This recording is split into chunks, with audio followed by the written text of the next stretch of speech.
masuk episode selanjutnya ya. Ah, di judul pertama sinetron yang aku ikutin, Assalamualaikum Bu ya. Assalamualaikum warahmatullahi wabarakatuh.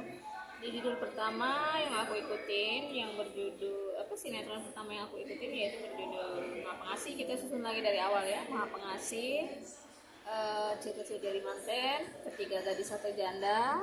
Ya, di ketiga gadis satu janda ini ceritanya belum tuntas ya, kita lanjutkan. Jadi sebenarnya tadi udah sampai mana ya, udah sampai kayak pulang bawa cumi ya kan, cuminya sekontainer gitu. Di sana aku tersesat tapi alhamdulillah udah ketemu gitu. Terus kita cerita sama cerita tentang Pak Ian Rompis almarhum, yaitu papahnya dari Vincent ya kan, dulunya deket banget sama aku gitu. Kita tuh kalau di dunia film itu bos, bawahan itu nggak ada batas gitu. Di sana derajat kita tuh di sana sama rata gitu, mulai dari tingkat pemimpin paling tinggi istilahnya kalau di perusahaan direktur, kalau kita direktur nyebutnya sutradara ya, sampai ke paling bawah mungkin di sana tidak ada namanya atas bawah, jadi semua kita sama rata derajat. Di sana kita sama rata gitu, dari satu departemen sampai departemen lain itu tidak ada perbedaan kasta. Jadi kita semua bekerja bersama-sama dalam satu tim itu. Beda dengan kayak orang di kantor, ada bos, ada istilahnya bawahan, atasan. Kita di dunia perfilman tuh nggak ada batas sama sekali gitu. Jadi semuanya sama di tim kita tuh sama rata gitu. Nggak ada kesenjangan sosial, nggak ada perbedaan. Kita mau bercanda-canda, mau ngobrol-ngobrol, mau dekat sama siapapun. Mungkin ada sedikit yang kayak kita punya batas gitu sama pemain mungkin ya. Itu pun dulu gitu, cuma kayak lebih dibatasi antara kru dan pemain itu memang ada beda sih gengs gitu. Kita punya komunitas tersendiri gitu, antara kru, komunitas khusus kru dan komunitas artis gitu. Jadi kita ada perbedaannya di situ sih sebenarnya, walau itu nggak semuanya menerapkan hal itu. Ada juga yang masih kayak sama rata juga, sama sampai sekarang gitu. Ada yang sama rata, ada ya, tapi kayak agak lebih jaga jarak dikit lah gitu kan, dia pemain kita kru gitu. Sebenarnya sih sama aja sebenarnya gitu. Di judul pertama, judul kedua, judul ketiga aku berhasil lolos. Nah di sini aku mulai kayak magang di Putra Pirgo Film yang dulu berjudul Babi Ngepet ya. Filmnya terkenal, kalian pasti tahu tuh, bintangnya Ika, terus Hairul JM. Sekarang udah jadi suami istri tuh Ika sama Hairul JM. Sutradaranya Pakenet Timothy Leoganda, orang Shanghai Cina. Jadi kita disutradarain sama orang Cina gitu. Pak Kenneth itu fire banget sama aku sampai suatu hari, karena aku orangnya rajin dari dulu ya. Kalau magang itu aku rajin ke editing juga gitu, kayak lihat-lihat orang edit di kantor, padahal kantornya jauh banget di daerah Harko Mangga 2 gitu. Di Mangga 2 dulu tuh kantor Putra Pirgo Film. Nah kemarin aku lihat di statusnya Bang Amin, Cuk Aminallah, itu dulu aku magang skrip sama dia loh. Dia tuh kayak meeting sama Pak Yansen, meeting sama orang-orang lamanya di film, orang lamanya Putra Pirgo Film gitu. Aku bangga banget ada Pak Yansen, masih ada gitu, panjang umur ya Pak Yansen, Yan Sanjaya. Jadi dia sutradara dari Babi Ngepet itu gengs gitu. Aku senang melihat Pak Yansen, walaupun komunikasi aku nggak begitu lancar ya, aku juga nggak begitu dekat dengan Pak Yan Senjaya kan, tapi aku sangat menghormati dia sebagai senior di Pirgo Film yang menitikan film-film horor zaman dulu itu geng, yang menular sampai sekarang itu. Dia itu istilahnya makarnya gitu. Mereka itu Pirgo Putra Film itu dulu yang menciptakan film-film horor Indonesia. Selain ada Soraya atau apalah ya, Soraya juga sama. Soraya dulu semuanya Jembatan Ancol, terus Pirgo Putra Film itu ya Babi Ngepet itu gitu. Dari situ kan muncul FTV sampai banyak banget. Di situ aku magang situ sama Bang Cut Aminallah, anaknya Pak Jalil sutradara. Jadi Cut Aminallah itu ada 4 bersaudara atau 5 ya, aku lupa tuh. Ada yang soundman, ada yang unit ya kalau nggak salah deh gitu. bapaknya Pak Jalil. Pak Jalil itu sutradara film di situ di Virgo gitu, udah almarhum ya Pak, semoga diterima iman Islamnya gitu kan. Pak Jalil, aku udah kenal baik dengan Pak Jalil gitu di situ zaman masih aku magang di Virgo. Aku dulu udah magang berkali-kali judul, beberapa judul gitu kan, FTV banyak dibintangi sama Anggi itu istrinya Agus Kuncoro sekarang, Mas Agus. Di Mas Agus kita kenal sekarang di dunia terbalik ya, DT gitu. Aku tuh dekat sama dia dari zaman dulu, udah kenal Mas Agus gengs, karena dulu sering main ke lokasi syuting mantan pacar kali ya, pacarnya gitu. Bang itu sering syuting di Virgo Putra Film, kita sering lokasi di Puncak, aku masih ingat di Cibubur. Nah Mas Agus itu suka main gitu ke lokasi, di situ kita kenal. Akhirnya pada suatu hari aku sama Mas Agus itu satu produksi di sama nih genre film horor juga nih, Cap Media. Dulu masih ada Cap Media gengs yang memproduksi Hidayah. Kalian tahu dong Hidayah Indosiar itu Cap Media, kita yang bikin tuh horor-horor. Jadi PH horor zaman dulu itu ya selain Virgo Putra Film, Soraya sama Cap Media. Nah Cap Media ini memproduksi Hidayah yang kayak azab kubur Indosiar itu kita yang bikin tuh gengs. Nah singkat cerita di situ aku belum berani kayak zaman dulu. Kita magang itu nggak kayak anak-anak sekarang, baru beberapa bulan di film udah berani megang skrip sendiri gitu. Kalau aku dulu beberapa judul, hampir 1, 2, 3 judul film sinetron FTV yang ku ikutin disuruh megang sendiri gitu. Aku tuh nggak pernah mau berani gitu. Pernah tuh udah bisa nyekripin sendiri karena kan magang ya, nggak dapat gaji katanya. Mereka, kamu ngapain sih magang terus katanya. Udah dong katanya, kamu jadi skrip aja. Nggak apa, aku belum siap, tanggung jawabnya besar geng. Pekerjaan jadi skrip itu kan hal yang remeh gitu. Ada sutradara tuh kan dulu kan zamannya di Vcam ya geng, kaset di Vcam namanya yang warna biru itu. Jadi kita tuh nulis timecode, sistemnya tuh di monitor ada timecode gitu, menit-menit, jam, menit, detik gitu kita catat tuh. Jadi kita tuh skrip tuh nyatetin tempo sama masang klep gitu ya. Jadi kalau dulu kan sistem di Vcam gitu masih sistem kaset. Jadi kita tuh ke editor itu dilihat dari menitnya geng, menit sekian ke sekian itu shot master CU dari menit ke 0031 sampai 0732 gitu. Kayak gitu sistem zaman dulu. Jadi skrip tuh lebih banyak di monitor aku dulu gitu. Jadi bahkan jarang kayak masang klep tuh, dulu ada yang pakai ada yang enggak gitu klep tuh. Jadi lebih ke template aja gitu. Dan sebenarnya dulu lebih bagus jadi skrip karena lebih ke kayak continuity, hampir kayak sutradara depan monitor aja udah duduk gitu. Bukan berarti kita malas duduk, karena memang kewajiban kita mencatat template kan ada di depan monitor, template-nya nggak bisa kita cari di mana-mana. Kadang-kadang template-nya suka nggak ada layar gitu, rusak layarnya, gitu tuh bingung, minta ke kameramen, bang berapa tuh 0031 misalnya, dikasih tahu tuh sama kameramennya. Kalau kameramennya baik, kalau kameramennya galak, zaman dulu galak-galak.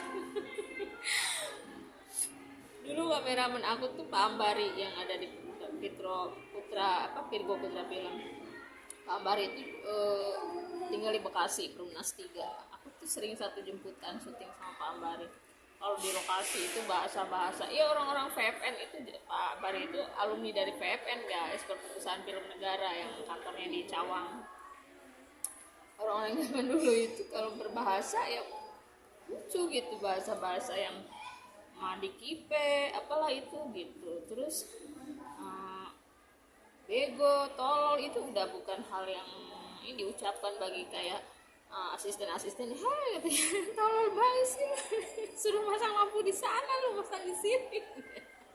Lihat monitor dong, udah bahasa itu di lokasi syuting tuh udah biasa.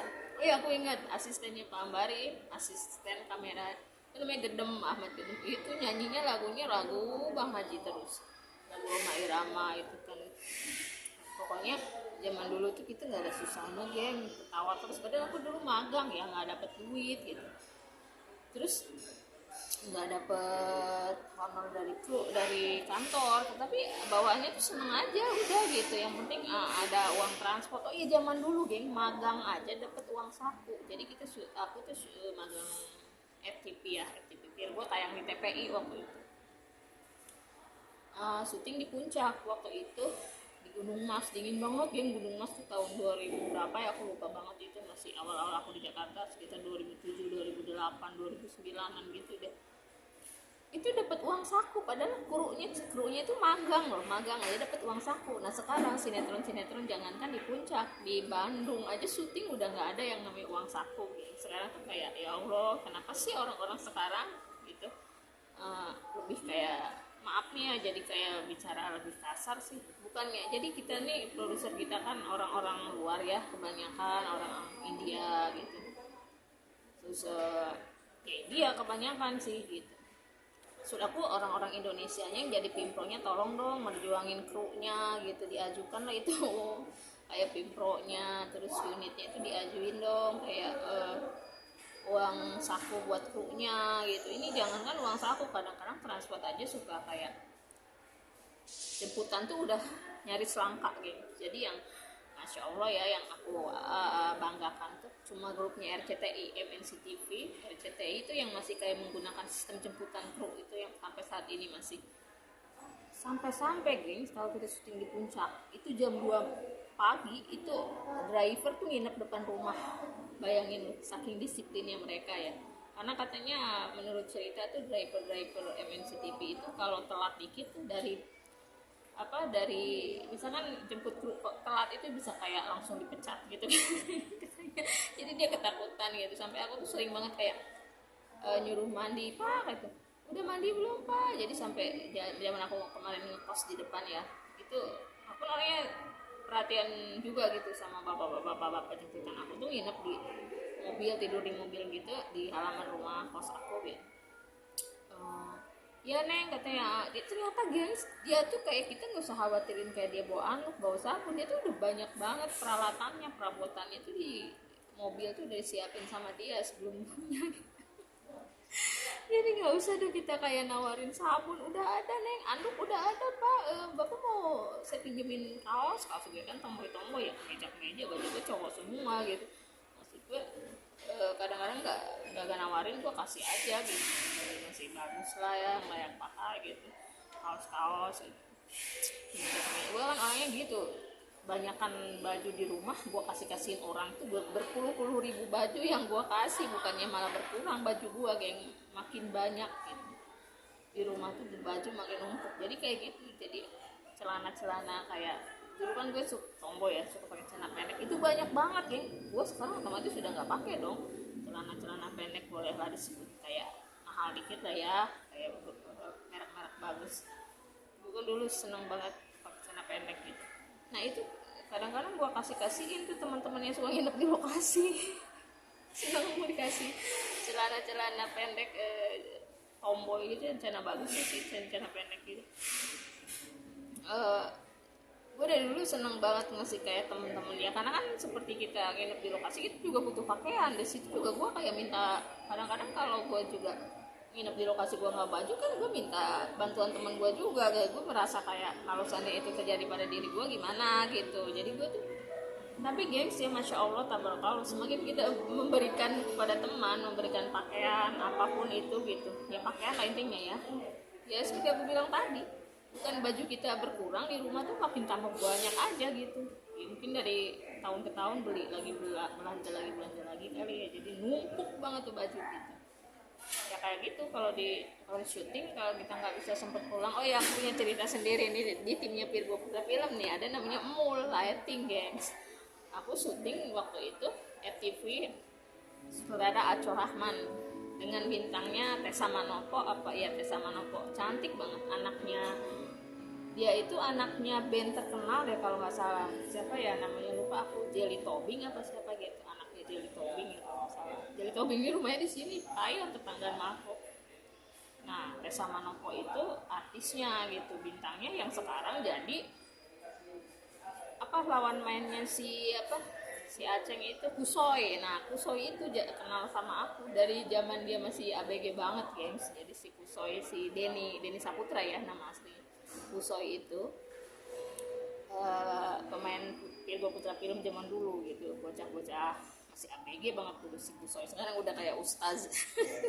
Kusoy iya di dunia terbalik Kusoy itu kemarin aku sempat komunikasi ya di channel aku yang sebelumnya, di video aku sebelum ketemu Kusoy gitu, seneng banget. Nah itu nginep di satu rumah geng, karena lokasi syuting itu continuity di daerah Cipayung kalau nggak salah, Kampung Keramat. Di situ ada rumah penduduk, rumah yang dijadikan set syuting ya, rumah ibu Betawi. Otomatis kalau kita nginep gitu pagi-pagi kan kita nggak ada sarapan pagi dari kru ya, karena belum pada datang gitu. Jam 12 lah kita langsung makan siang. Nah, pagi-pagi kan kita lapar gengs. Nah itu ada istilah tersendiri buat kita para kru gitu, namanya makanan emergency. Jadi minta sama ibu rumah itu. Mul yang ngomong tuh, sampai sekarang aku masih inget sih. Mul itu nikah sama anak make up namanya Eka apa siapa gitu. Ini katanya kita sarapan kemana, bangun tidur kan pada lapar gitu kan, bangun tidur nginep di lokasi nggak pulang, besoknya syuting di situ lagi, ngapain pulang gitu, capek ya udah nginep lah, pada bujangan semua kan waktu itu. Saya paling seneng banget nginep di lokasi dulu karena pulang balik capek ya kan. Jadi, maksudnya nyari makanan tuh ke dapur gitu, ke ibunya minta, kan orang Betawi baik ya kalau sama makanan. Bu, minta makan dong bu. Oh iya neng katanya, ibu lagi bikin teri. Sampai sekarang tuh aku jadi kayak kuliner Betawi yang aku suka tuh gara-gara nginep di lokasi makan emergency itu gitu istilahnya. Aku tuh sampai kayak ingat makanan Betawi yang enak itu, jadi kacang panjang yang diiris-iris kecil gitu, tipis-tipis dicampur teri, itu sampai jadi kayak itu Betawi banget ya, sumpah enak banget itu. Mungkin karena kelaparan kali waktu itu ya, makan sama temen gitu di rumah orang minta gitu kan, catering belum datangnya catering siang gitu, kita harus makan kemana, mana jauh ke warung Kampung Keramat itu gengs, salah satu pojok Pondok Gede ya. Itu dulu masih hutan banget geng depan rumahnya, yang namanya warung itu nggak tahu di mana, tahu nggak kelihatan tuh bentuk warung. Kalau sekarang kan warung hampir di tiap rumah ada warung. Iya durasi kepanjangan ya. Kita sambung lagi deh. Jadi seru ya geng cerita syuting zaman dulu tuh. Masya Allah, tabarakallah, cerita-cerita aku zaman syuting tuh. Ini baru dalam kota loh, luar kota masih ada lagi cerita-cerita horornya pun banyak gitu ya. Udah nanti kita kupas di episode selanjutnya. Kita akhiri dulu yang ini ya. Assalamualaikum warahmatullahi wabarakatuh. Jangan lupa gosok gigi sebelum tidur sampai saat. Selamat pagi. Bye.